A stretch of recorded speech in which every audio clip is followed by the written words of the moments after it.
Right now, there's something you're not doing. You know exactly what it is.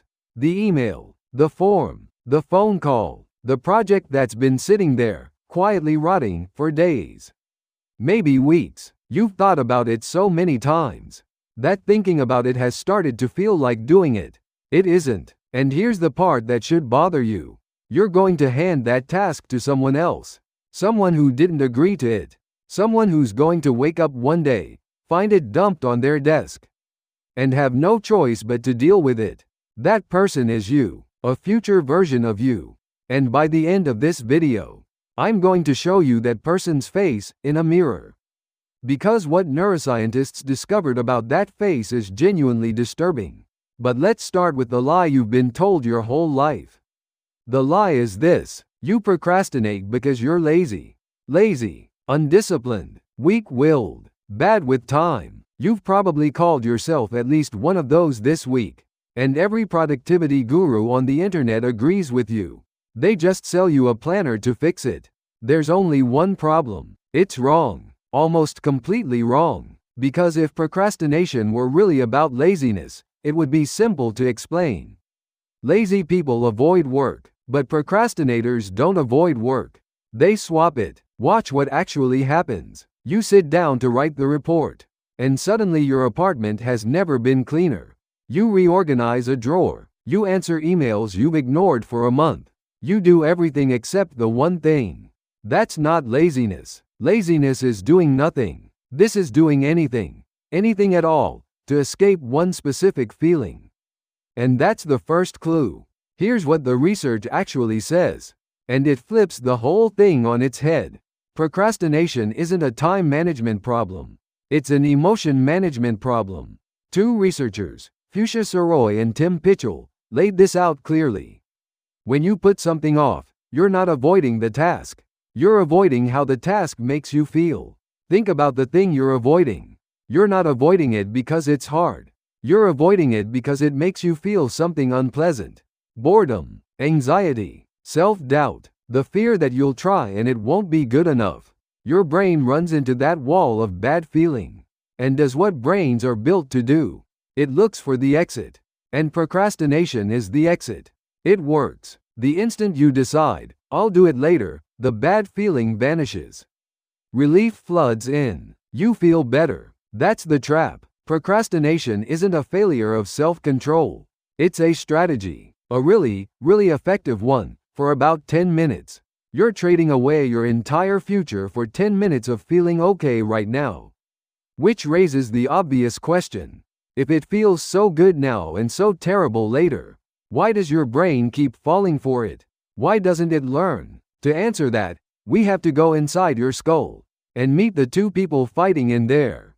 You like to think of yourself as one person. One you, making decisions. You're not. Not according to the people who study this.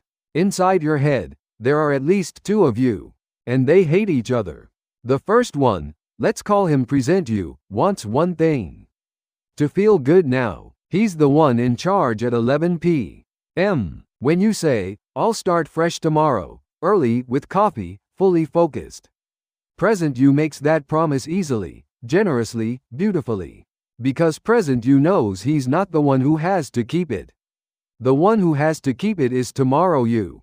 And Tomorrow You is the biggest sucker in the entire human brain. Every single day, Present You signs a contract. We'll handle it tomorrow. And every single day, the bill lands on Tomorrow You, who wakes up, looks at the pile, and quietly takes out a pen to sign the exact same contract again, passing it to the next guy. This is why you never learn. It's not oneself failing to remember the lesson. It's oneself happily mugging another and skipping town before the cops arrive. And economists have a name for exactly how this mugging works. They call it present bias. And there's a simple test that proves your own brain is doing it to you right now.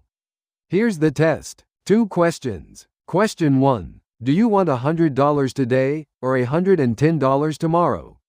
Most people grab the 100 today. Forget the extra 10. Now is now. Question 2. Do you want $100 1 year from today, or $110 1 year and 1 day from today? Now almost everyone says, obviously, wait the extra day. It's $10 free. Who wouldn't wait one day? Stop and look at what just happened. Both questions are identical. Both ask, will you wait one extra day for $10 extra? But when the wait is far away, you're patient and wise. When the wait is right in front of your face, you fold instantly. Economists call this hyperbolic discounting, which is a fancy way of saying the closer a reward gets, the more your brain loses its mind. The future you is reasonable, calm, disciplined. The present you is a toddler who wants the cookie now. And the present you is always the one holding the steering wheel when the moment of decision actually arrives. So that's the machinery: a reasonable future self, a greedy present self, and a steering wheel that the greedy one never lets go of. But none of this explains the strangest finding of all. Because so far we've been assuming your brain at least cares about that future self, that it sees tomorrow you as, well, you. It doesn't. A psychologist named Hal Hershfield, now at UCLA, wanted to know what your brain is actually doing when you imagine your future self. So he put people inside an fMRI scanner, a machine that shows which parts of the brain light up, and asked them to think about a few different things. Think about yourself, right now. The scanner watches. Think about yourself, 10 years from now. The scanner watches. Now think about a stranger. Some other person, nothing to do with you. The scanner watches. Then they compared the patterns. And here's what they found. The finding that reframes this entire video. When you think about your future self, your brain lights up almost exactly the way it does when you think about a stranger. Not like you, like someone else, on the level of raw neural activity. The person you'll be in 10 years registers in your brain as a different human being, a stranger on the street. Let that land. Every time you say, I'll let future me deal with it, your brain isn't talking about you. It's talking about some guy, some random person you've never met and feel nothing for. Of course you keep dumping work on him. Why would you feel guilty? You don't even know him. And it got worse. The people whose future selves looked most like a stranger in the scanner, those were the exact same people who refused to wait for bigger rewards later. The more alien your future self feels, the more ruthlessly you rob him. So the whole picture finally snaps into focus. You're not lazy. You're not weak. You are robbing a stranger who happens to share your name. And your brain has made absolutely sure you'll never feel bad about it. It's the perfect crime. The victim never even files a report. If this sounds like a personal failing, take some comfort. It comes for everyone, even the geniuses, especially the geniuses. And the deeper you look, the more absurd it gets. Start with George Akerlof. He won the Nobel Prize in Economics, one of the sharpest minds of his generation. And one time, living in India, he had to mail a single box of clothes back to a friend in America. That's it. One box. It took him 8 months. Every morning he woke up and decided that tomorrow would be the day he'd mail the box. Then tomorrow came, and he decided it again. For 8 months, he finally only solved it by sneaking the box into someone else's shipment. The man could model the entire global economy. He could not get to the post office. Now if that's where it stopped, it would just be funny. But it gets stranger. Because some people knew their own brain so well they declared war on it. Take Victor Hugo. In 1830, Hugo was hopelessly behind on a book, a little thing you may have heard of, The Hunchback of Notre Dame. The deadline was crushing. So, as the story goes, Hugo came up with a solution that tells you everything about how little we trust ourselves. He ordered his servant to take all of his clothes, every last piece, and locked them away. Hugo then sat down to write, completely naked. Because now he physically could not leave the house to go do something more fun. He finished the book. He had to literally imprison himself in his own home to beat his own brain. Most of us settle for putting on sweatpants. Hugo went the other way. And here's the thing. A late book is embarrassing. But the stakes don't stop at embarrassing. Sometimes the stranger in your head doesn't cost you a deadline. He costs you everything. Meet General George McClellan, commander of the Union Army in the American Civil War. Brilliant on paper, but when it came time to actually attack, McClellan dithered, hesitated, and waited. Once squandering a 2-to-1 advantage over Robert E. Lee, his own side described an immobility so total it would take, in their words, the lever of Archimedes to move this inert mass. This wasn't a missed deadline. It may have cost lives, and changed the length of a war. The good news for the rest of us: most of our deadlines don't involve Robert E. Lee, but notice the ladder we just climbed.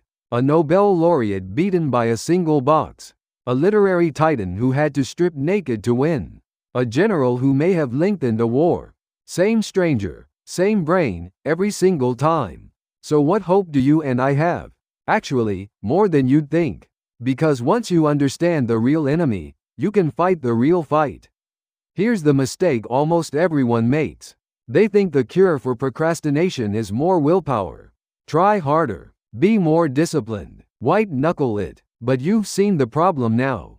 Willpower is present you making promises on behalf of tomorrow you. And present you as a liar. You can't out-discipline a brain that's wired to see your future self as a stranger. That's not a battle of willpower. That's a battle of strategy. So you do two things instead. First, you stop trusting yourself, and you build a cage. Hugo locked away his clothes.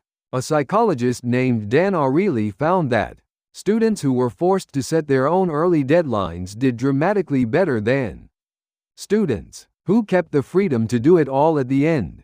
Freedom to choose when feels good. It also destroys you, so take the choice away from present you before he can abuse it.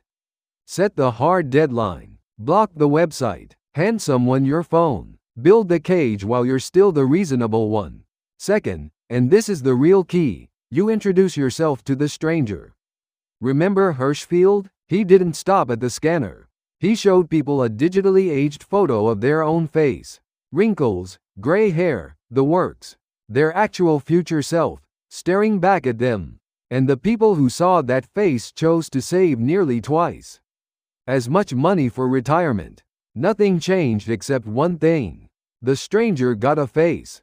And the moment your future self stops being a stranger and starts being someone you recognize, someone you might actually care about, you stop robbing him. You start protecting him. So the task you're avoiding isn't really a task. It's a gift you can give to that person. Or a debt you can keep dumping on him. And he's not a stranger.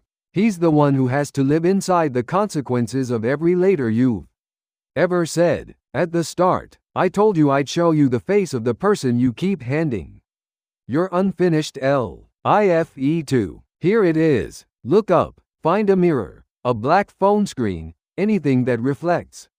That's the stranger. That's the one your brain refuses to recognize. That's the one paying for everything you put off today. He's not coming someday. He's not far away. He is just you, tomorrow morning. Waking up to a pile you swore you'd handle and didn't. So here's the only question that matters. And I want you to actually answer it before you close this video. The thing you're avoiding right now. The one you thought about the second I mentioned it. Are you going to do it? Or are you going to mug that guy in the mirror one more time?